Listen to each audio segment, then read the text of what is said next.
Hey, good afternoon. 406 here, News Talk 105.9 WMAL, where we're making sense of the news. Coming up this hour, IRS whistleblower Gary Shapley joins us at 4:30. We'll get his reaction to yet another sweetheart deal for the Bidens. Gary Shapley exposing all of the pro-Biden shenanigans going on within our government. And then Congressman Brad Wenstrup will be with us at 5:30. We talked to him about the COVID committee finally wrapping up its work, releasing a very important report. What did it reveal? We'll talk to the congressman about that. And you can join us at 888-630-9625, 888-630-WMAL. When I make mistakes, I correct them. One of them is that I told you the Fisher House Radiothon would start tomorrow. I thought today was Wednesday for some reason. It is Tuesday. Sorry for the bad news. It is Tuesday, the Radiothon, Thursday and Friday this week. It's a great cause. We will help out the veterans and their families. Always love doing that. Great relationship dating back many years here on WMAL. And thank you for all of your support through the years for the Fisher House. Let me talk now about that pardon for Hunter Biden, what it means and what comes next. Congressman Andy Biggs joins us. He's Arizona's 5th Congressional District member, and he's on the Judiciary and House Oversight committees. He joins us now. Hello, Congressman. Good to have you with us. Hey, Vince. Good to be with you. Thanks for having me. So I take it you were not surprised by the Hunter Biden pardon, despite the media showing its shocked face this week. I was not surprised. In fact, about 4 or 5 months ago, I said this, he's going to give Hunter a pardon. And also, the only thing that kind of surprised me is he did it a little early, so Hunter can get himself in trouble in the next 6 weeks for sure. Yeah. And then the other aspect is, when's brother Jim and wife Dr. Jill going to get their pardons? Because there's a bunch of Biden family members that probably still have some criminal culpability. I mean, if you push back, so the date that they started with was 2014. The entirety of 2014, they give Joe Biden and company gave Hunter 11 years of immunity from any federal prosecution for anything he may have committed, any crimes he may have committed, including things we don't even know about, which is amazing. 2014. What other Bidens is Jim Biden directly implicated in the 2014 timeline? I think he is. I'm not sure of his exact time, but don't forget he was also getting money was coming into his account, right? And you have the famous, I was just paying back some money to Joe. That was not money he was paying back. It doesn't look like anyway. Mm-hmm. So there was money flowing through his accounts. He was meeting with people as well, and I think he's got some culpability. Yeah, it sure seems that way. Okay, so what happens now? One of the things I saw Jason Smith say today, Congressman Jason Smith of Ways and Means, is that all of your questions, that is Republicans in Congress who've been trying to get to the bottom of all this, to the United States Department of Justice have been met with the answer, sorry, it's an ongoing investigation, we can't help. But now that Hunter Biden has been given a complete blanket pardon for literally everything, what's the likeliness that the Department of Justice could finally produce some answers for you? Well, they can't hide behind the investigation, which is a canard anyway. They always hide behind that. So we should get more information from them. They should have to answer truthfully. But don't forget, just because you got a pardon doesn't mean that the investigation ends. And that, Congress can bring him back in, sit him down, put him under oath, and now he can't even take the Fifth Amendment. He's got to sit there and answer our questions, and he better answer truthfully because this is post-pardon.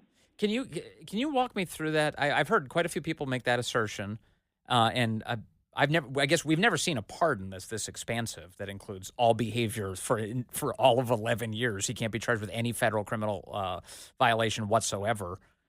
So that means that he can't plead the Fifth. There's no basis for that. So let's say he was running afoul potentially of a state crime. Couldn't he plead the Fifth for that reason? No, he's got really kind of a blanket immunity here, and here's the way to think of it.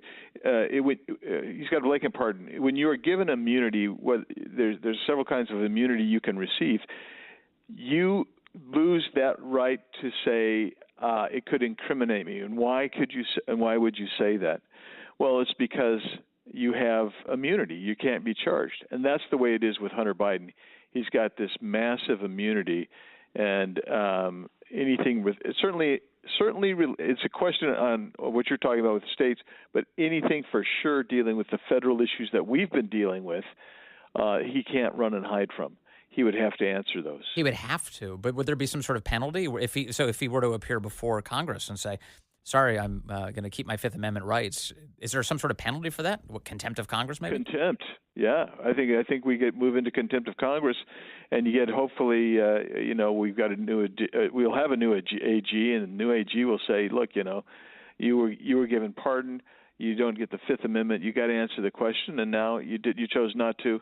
And Congress has decided to hold you in contempt, and we're going to hold you in contempt. We're going to prosecute that. I do think, obviously we are interested in finding out the ways in which the Biden family, and so much of it we have discovered, of course, thanks to your work and others, the way that the Biden family has enriched itself through the years. But at what cost to the American people? That's what I want to know. I'm troubled by the extent to which the Biden family has been tied up in Ukraine for so long. And one of the most volatile international situations that we're dealing with right now is Russia and Ukraine. And the Bidens, man, they are so tied in there. Are you concerned about that, Congressman? Absolutely. And I think that's part of the reason that the investigation has to go on. We have to know what damage they did, the extent of that damage, and we have to know what we can do to prevent that type of thing from happening again. I mean, but don't forget, Vince, we're not just talking about Ukraine, and we all know about this. Burisma, Joe Biden interceding, all of those things. With blackmailing, the president of Ukraine to prevent him from investigating Burisma, where his son was. But you also have China and a lot of money moving from China, a lot of benefits and goods, and you have, the vice president who was vice president at the time taking Hunter Biden over on Air Force Two to China. You have relationships with Moscow with lots of money changing hands. You've got three different Middle Eastern countries. You've got Romania. You've got a whole United Nations style of foreign agent issue going on. And what were they giving in exchange for the riches? And that's what we never we can surmise, we can look, and people have told us different things, but this would cause him to actually have to spill his guts. Congressman Biggs, one of the areas that I've been very concerned about is the role that the CIA has been playing in all of this as it relates to Ukraine and the Bidens. If you go back to the 2020 election, the Hunter Biden laptop saga, the intel community was pressuring the big tech companies to banish all coverage of Hunter Biden's laptop, which they dutifully did. And then we saw that 51 former intelligence letter come out that was organized in part, we now know, by active CIA officials who were signing off on releasing this letter to the public that claimed that the laptop may have been Russian disinformation. Additionally, Hunter Biden's financier, a guy called Kevin Morris, apparently, Gary Shapley was going to join me this hour. He revealed to Congress that the CIA intervened to stop investigations into Kevin Morris based on and all the money that was flowing to Hunter Biden. Why is the CIA getting involved in all of this? Well, the intelligence community in and of itself was involved in this, and we suspect that there was some back dealings going on that we could never really fully get a handle on because they stoned us. And they stoned us on the ongoing investigation, that type of thing. And by the way, Gary Shapley is an incredibly credible person. I mean, he's really good. But the intelligence community was putting its thumb on the scale all over the place to protect the Biden family, and that only happens. I mean, you can surmise this, but it only happens if the intelligence community would be outed and harmed or damaged, because if the Biden family is exposed fully, then the intelligence community is going to be exposed fully. Don't forget, Joe Biden was in charge of the State Department book on Ukraine while Hunter was on Burisma, and money was flowing from Ukraine into the Biden family. So what was the role of the intelligence community? And that has got to be revealed. I mean, how are we ever going to be able to trust our government again unless we get some answers to this stuff? Well, no question. I mean, Eric Ciaramella, the CIA analyst, the career CIA analyst, he used to work for Joe Biden when he was vice president of the United States, and then he became the, quote, whistleblower that led to the impeachment of Donald Trump. I mean, what is that, Congressman? I do feel like the Hunter Biden saga is only sort of the appetizer. And as much as we've been talking about it, I feel like we've only scratched the surface in terms of what we could possibly know about this. I agree with you. And I mean, look, we had additional whistleblowers, and we brought them like Jonas, who's in prison now, and he's one of 9 people that went to prison. The 10th person in their deal that didn't go to prison was Hunter Biden. Why was that? Why were 9 of them sent away to prison, but Yes. one wasn't? Why? And when you start looking at this and you peel it back and you say, how much corruption do we actually have at our highest levels? And then you throw it in with the notion of weaponization of these institutions against, or these agencies against the American people, and quite frankly, that is why we have to keep peeling it back. The pardon doesn't mean that much to me, except for it's been historic by how the length of time and the breadth, the scope, is just humongous. But what it does do is it gives us a different opportunity to go after and try to open up a different drawer to this massive bureau to try to find out all the facts. We have a lot of facts. We can surmise a lot of things, and we believe that there was corruption there that has got to be revealed. Hunter Biden also had business partners who have had legal problems of their own. They didn't get pardons. Do you think there's a chance that division could produce, some useful answers for the American people? I hope so. I mean, if you're Devin Archer, you have to be sitting there saying, I'm in prison. Hunter Biden's not. Jason Galanis, I'm in prison. Hunter Biden's not, which is why Galanis, he says I got to come clean on all this stuff. How about Devin Archer coming clean on this? How about, I think of Archer's testimony where he says, he took the president of Burisma, Hunter did, and called his father from Dubai. We have a break in testimony. He comes back and says, well, I don't know who he really called. Right. Why did you change your testimony? And these are the things that, if you're Devin Archer, if you're any of these others that were business partners that have been placed under scrutiny and jeopardy, why wouldn't you come clean now? Yeah. Why wouldn't you come clean now? Yeah, now's the time. Nobody's looking out for you, so you may as well start looking after yourself. Congressman Andy Biggs, thank you very much, as always. Good to talk to you. And if we don't talk again before then, please have a very Merry Christmas. Speaking of pardons, you think Trump should pardon all of the January 6th detainees during the inaugural address? You know how, they usually wait? You get back to the White House. He's going to sign some executive orders. He's going to do it on camera. These are the first things I'm taking care of. What if he just does it during the inaugural address? Now, I got to say, I don't think I'm the first person to say that. I'm almost certain I've heard somebody else suggest that. And I would give credit if I could. I'm not sure who may have said that, but I love the idea. He shouldn't even waste time with a big picture inaugural address. Just get to the work of the American people. Forget the speech. You know what I believe. Here are the 7 things I'm doing right now, standing on this stand. And just boom, boom, boom, signing pardons. You know who wants a pardon? But he's not saying it out loud, but it's pretty obvious. You can see Mayor Eric Adams of New York City, who is this guy. He's basically not playing any of the left's games anymore, or at least when he speaks, he's not.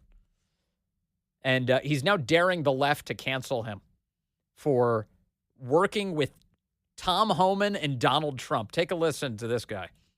Those who are here committing crimes, robberies, shooting at police officers, raping innocent people, have been a harm to our country. I want to sit down and hear the plan on how we're going to address them.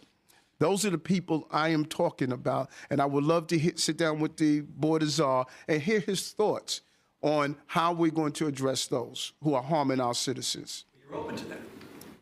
Open to? to hearing what their plan is to deport some of these folks, and you think the city, in some circumstances, should cooperate with ICE. Let me. You know what's interesting? And I was talking to the team the other day. I want you to all go back and Google Hillary Clinton and Barack Obama.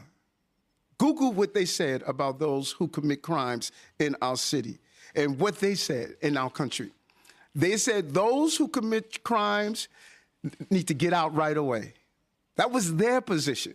So this is not a new position, because in the state in the era of cancel culture, no one's afraid to be honest about the truth. Well, cancel me, because I'm going to protect the people of this city. And if you come into this country, in this city, and think you're going to harm innocent New Yorkers and innocent migrants and asylum seekers, this is not the mayor you want to be in the city under. Who do you think you voted for? I know New York is not really at play. Who do you think you voted for? Yeah. Who's hoping? Who's really hoping for a pardon from Donald Trump? I think it's that guy, as the Biden Justice Department is going after him. And Trump has talked about this. They said the second that Eric Adams came out and said, hey, this border crisis is really hurting New York City, Trump said, I said that from that very moment, they're going to prosecute him for something. The Biden Justice Department is going to come after him. And sure enough, what did they do? They came after him. He apparently got some free upgrades on international flights. That's not allowed. They got him on first-class seats. Now Eric Adams is saying he's going to work with Tom Homan. The borders are, you love to see it. America is healing. Coming up, Gary Shapley will be with us. We're going to talk to him, the IRS whistleblower. He revealed some of the corruption designed to protect the Biden family. He'll give us his reaction to Hunter's big pardon. Hey, good afternoon to you. It's 4:35 now. News Talk 105.9 WMAL, where we're making sense of the news. Coming up in the next hour, Congressman Brad Wenstrup is here. He's a part of a committee on the coronavirus pandemic. They just put out a really important report detailing all of the many government abuses and failures during that pivotal time in our history, including where that virus came from. We'll get into the details ahead. You can join us at 888-630-9625, 888-630-WMAL. Of course, the big news of the week is Joe Biden's 11-year blanket pardon for his son, Hunter, something that we all predicted, and it certainly arrived just ahead of Hunter's mid-December sentencing, right in the nick of time. Here to react to that news is a man who was looking into Hunter Biden's tax problems. He is an IRS whistleblower who blew the whistle on the United States Department of Justice's cover-up of Hunter Biden's crimes. Gary Shapley is here. Gary, great to have you back with us, sir. Hey, Vince. Thanks for having me. Let me just start with your basic reaction to the news that Hunter Biden was pardoned this week. What do you think?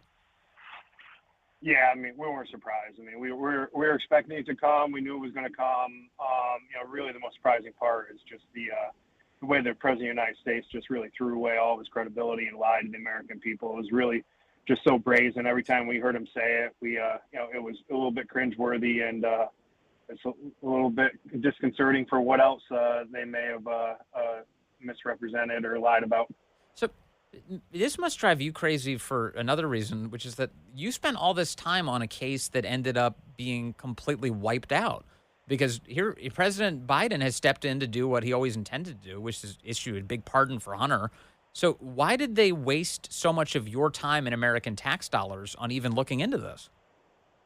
No, Vince, I have no regrets coming forward. You have to imagine if we didn't come forward, David Weiss and the Department of Justice would have covered all this up.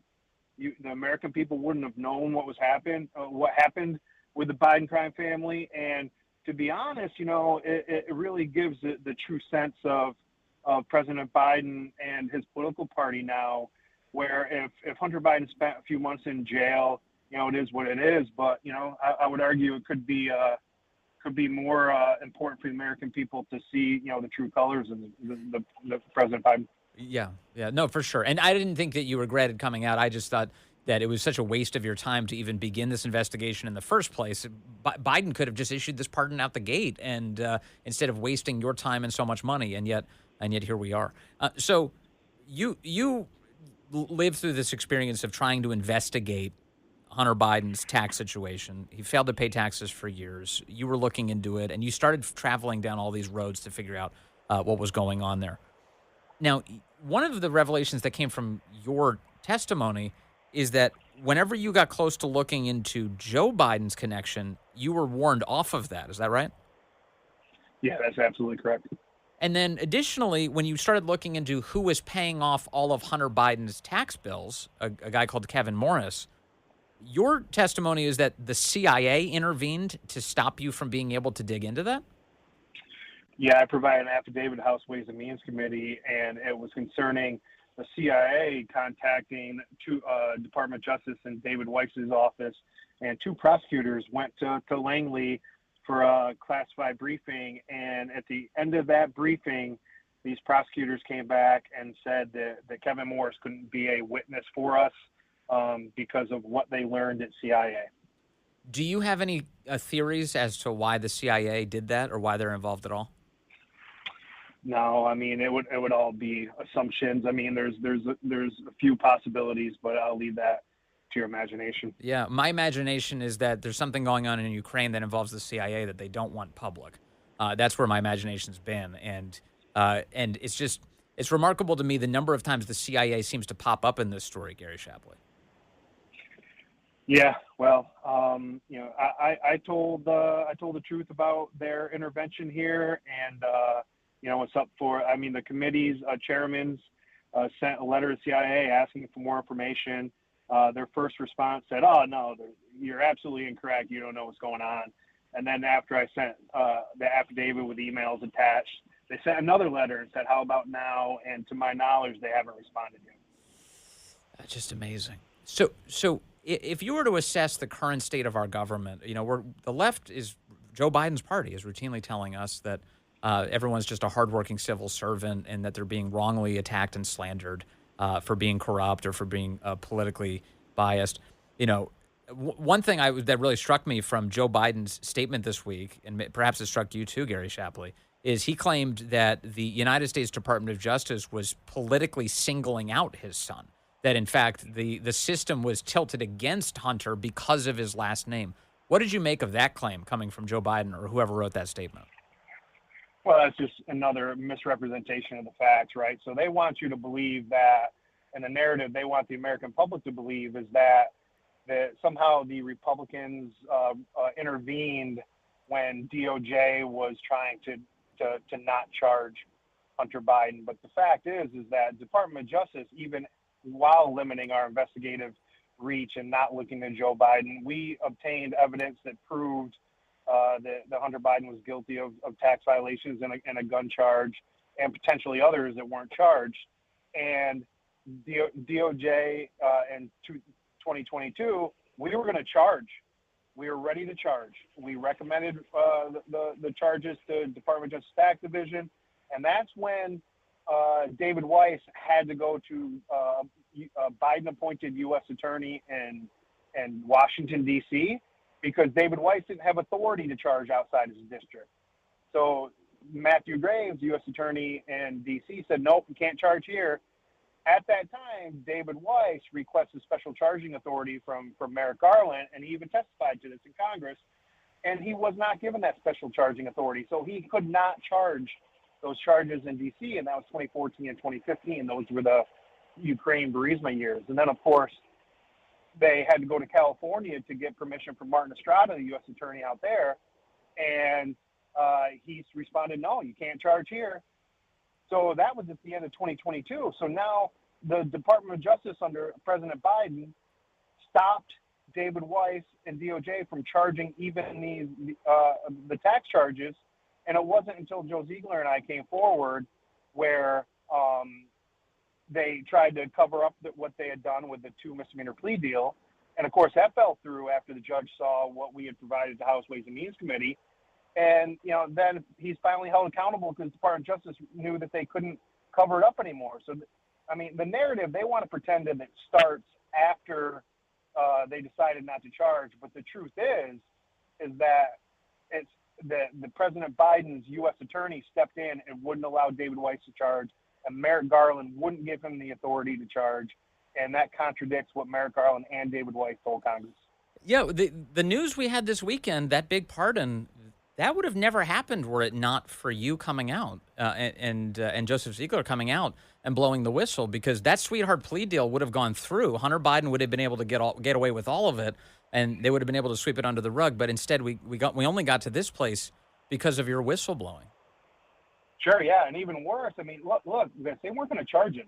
On May 15th, 2023, there's an email that Abby Lowell released to Congress and to the media that said that was offering them a deferred prosecution agreement. That means that he wouldn't be charged at all. And it was just a couple weeks later when David Weiss and DOJ learned now it's testifying in front of House Ways and Means Committee. That's when David Weiss said, "Hey, you got to get a two misdemeanor plea deal," because they knew what we were going to do, and it was DOJ's way to continue to hide it from the public. And if we hadn't come forward, none of the public would know about this. They wouldn't have seen President Biden's true colors. And, that's why it was worth coming forward. I don't know if you know the answer to this. Whatever happened to your DOJ handler? Or I don't know, maybe I'm misunderstanding her role. But there was a woman called Leslie Wolf whose name kept popping up in this story. And as I understand it, you were working with her. And every time you went down a road, like, for instance, you want to dig into Joe Biden, she was the one to tell you, no, you can't do that. She's also apparently the person who negotiated the sweetheart plea deal on Hunter Biden's behalf. Whatever happened to her? Yeah, that's correct. She actually left the government, and I'm not at liberty to stop the government actually become public. Okay, I missed. For some reason, your answer broke up, but it sounds like you said you're not at liberty to talk about what happened after that. Yeah, she left the government, and I can't really talk about why. Okay, all right. Well, you're the whistleblower. You got a lot of credibility here, so I'll accept that. It just remarkable. And then, what do you want to see happen next here, Gary Shapley? Obviously, you've come forward. You want the American people to know about this corruption within the government. What can be done to fix it? Well, we need to focus our attention on Department of Justice. And I mean, there's some triggering words like politicalization and weaponization, and I try to stay away from them. But it's absolutely the truth in our case. There's no better example of the weaponization of the government, a Department of Justice against the Republican Party, other than what happened with Hunter Biden. And, with this new administration coming in, I'm incredibly optimistic. I mean, I've been fighting the bureaucracy, since I became a federal government employee. And, it's bureaucracy. It's all about process, and they don't really care about results, right? And it was clear here. So accountability and transparency are the things that will kill bureaucracy. So I'm hoping that there's some way, shape, or form I can assist the incoming administration and help clean up the IRS, help clean up DOJ, and help clean up FBI. I was just about to ask, do you have any plans to, or is there anything in the works for you to work with the incoming administration? Look, it'd be an honor to work for President Trump, his administration, and if he ever wanted me to do so, I would with great honor. Well, I have a suspicion that there are people within the sound of both of our voices who might be taking you very seriously right now. So I really hope you're a part of it, because you've been a part of a really important thing, which is transparency and just loyalty to your oath. Gary Shapley, thank you very much, as always. Good to talk to you, sir. Thank you, sir. Have a good day. That's Gary Shapley, IRS whistleblower, who put it all on the line, came out and said, yeah, this thing's rigged for the Bidens. It's the opposite of what Biden asserted in his statement this week. Remember, he said, quote, "No reasonable person who looks at the facts of Hunter's cases can reach any other conclusion than Hunter was singled out only because he is my son, and that is wrong." That's what they wrote in Joe Biden's name this week. And, of course, it's the precise opposite of that all sorts of special protections were carved out because of who was being scrutinized. Specifically Joe, in the end. That's really what it was about, wasn't it? Yeah, you can keep looking into Hunter, but once you get close to Joe, there's no more looking into Joe. Just knock it off. Knock it off. Amazing. All right, let's see here. We've got some calls pouring in. 888-630-9625, 888-630-WMAL. I've got Mark from Landover Hills on line 4. Hello, Mark. You're on the Vince Coglianese Show. The top of the day to you, Vince. Hey, Mark. Hey, buddy. I just wanted to say something. A great show again. Thank you. Buddy, I'm going to tell you, and I know you don't believe this any more than I do, but anybody who thinks for 1 second that all of a sudden up out of the blue, and I imagine there's a few days between now and then he could have done it at any time, pardon his son, not only did he contravene what he said and lied, but also, Vince, I believe that there's some fellas that they did it for another reason, and that reason would be to protect the left and the people involved in trying to ruin our country and run it into the ground. And some of those folks live around here and over on the West Coast, and one of them, they may be in the Calorama Road area because they're trying to cover their tracks, my friend. Mm-hmm. And one other thing, Vince, you made an excellent point a minute ago. That gentleman that told the truth, these are the type of people that Mr. Trump needs to put to work for him to straighten this stuff out, because obviously that gentleman knows the difference between right and wrong, just like you, Mr. Coglianese. And I'll get off here, Vic, because you said you had some stuff rolling in, buddy. Mark, you're the best. Thank you. I appreciate that call. There's Mark in Landover Hills. Here, buddy. Thank you, sir. Yeah, no, Gary Shapley is a good dude. He proved it. He came out, he told the truth, and he exposed Joe Biden once again as a liar, quite unfortunately. Let's see here. John is calling in from South Carolina now. Line 1. Hello, John. You're on the Vince Coglianese Show, sir. Hey, Vince. Great show as always. Thank you. Hey, I got a quick point. We learned over the last couple of years from Robert Hur that Joe Biden is too mentally enfeebled to stand trial. And we learned from the debate that he can't even get through a presidential debate. We learned from his party that he isn't fit to run for president. Mm-hmm. How does he have the mental acuity to look at a complex issue like a pardon and make that call? It's such a great question. You know, and what's so annoying about it is I think the basis for ruling it out is that they had to invoke the 25th Amendment and remove him from office. I think that would be the predicate that would stop all of this. Otherwise, they can weekend at Bernie's the entire presidency, I guess, under his name, which obviously they're doing.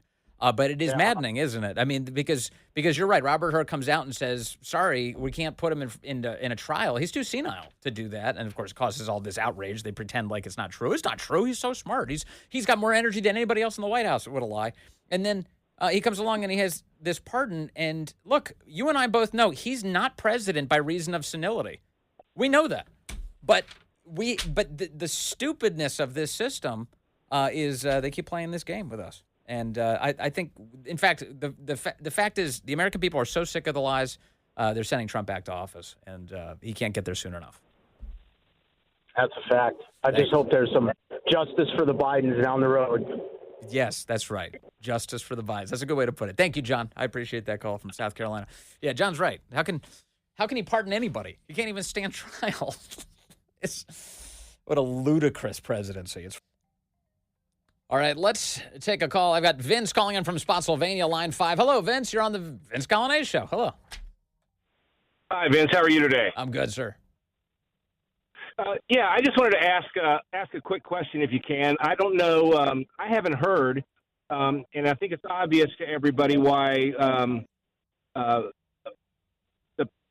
pardon issued to Hunter goes all the way back to January of 2014. I think it's obvious to everybody, but I was wondering if any reporters have asked that question, why it went back to that date, or if Coringe has come out and said why it went back that far. You know, I have not seen that either, so I think it's safe for both of us Vinces to assume that didn't happen. Nobody asked Coringe why it dated back to 2014, but it won't stop me from asking. I'll see if I can send along a question to the White House. That's a great question, Vince. Of course, they will refuse to answer, and then the story will be the White House refuses to tell the American people why the pardon goes back to 2014. You see how these headlines write themselves? Hey, coming up, Congressman Brad Wenstrup joins us. He'll talk about COVID and the government's lies.